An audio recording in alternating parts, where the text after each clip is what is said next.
Yovheliym, Jubilees, chapter 13.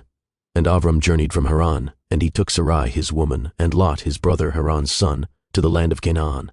And he came into Ashur, and proceeded to Shechem, and dwelt near a lofty oak. And he saw, and behold, the land was very pleasant from the entering of Jarmuth to the lofty oak. And Yahweh said to him, To you and to your seed will I give this land.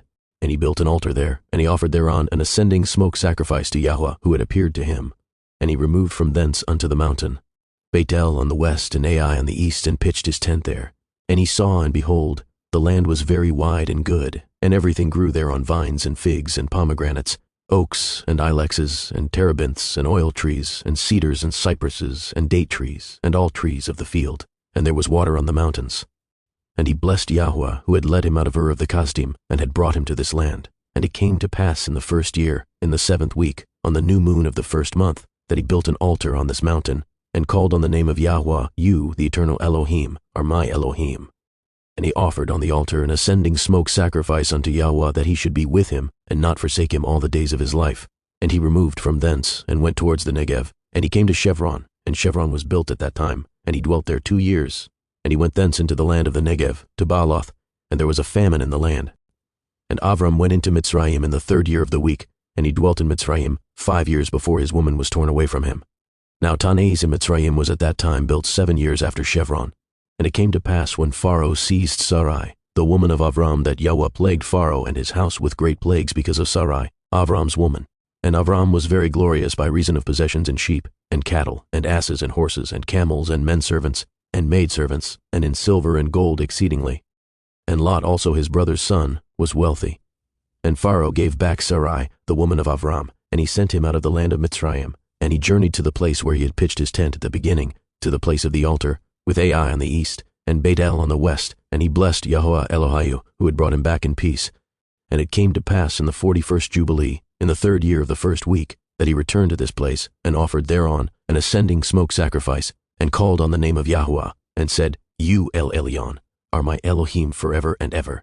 And in the 4th year of this week Lot parted from him, and Lot dwelt in Sedom, and the men of Sedom were sinners exceedingly. And it grieved him in his heart that his brother's son had parted from him, for he had no children. In that year when Lot was taken captive, Yahweh said unto Avram, after that Lot had parted from him, In the 4th year of this week, lift up your eyes from the place where you are dwelling, northward and southward, and westward and eastward. For all the land which you see I will give to you and to your seed forever, and I will make your seed as the sand of the sea, though a man may number the dust of the earth, yet your seed shall not be numbered. Arise, walk through the land in the length of it and the breadth of it, and see it all, for to your seed will I give it. And Avram went to Chevron and dwelt there. And in this year came Kedorlaomer, king of Elam, and Amraphel, king of Shinar, and Arioch, king of Elachar, and Tidal, king of nations, and slew the king of Amorah, and the king of Sedom fled, and many fell through wounds in the valley of Siddim, by the salt sea. And they took captive Sedom, and Adam, and Seviim. And they took captive Lot also, the son of Avram's brother, and all his possessions, and they went to Dan. And one who had escaped came and told Avram that his brother's son had been taken captive, and Avram armed his household servants. For Avram, and for his seed, 1/10 of the first fruits to Yahweh, and Yahweh ordained it as an ordinance forever, that they should give it to the priests who served before him, that they should possess it forever.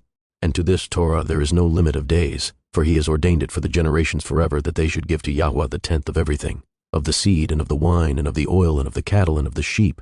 And he gave it unto his priests to eat and to drink with joy before him. And the king of Sedom came to him and bowed himself before him, and said, Our Adoni Avram, give unto us the souls which you have rescued, but let the booty be yours. And Avram said unto him, I lift up my hands to El Elyon, that from a thread to a shoe latchet I shall not take anything that is yours, lest you should say, I have made Avram rich, save only what the young men have eaten, and the portion of the men who went with me, Aner, Eshcol, and Mamre. These shall take their portion.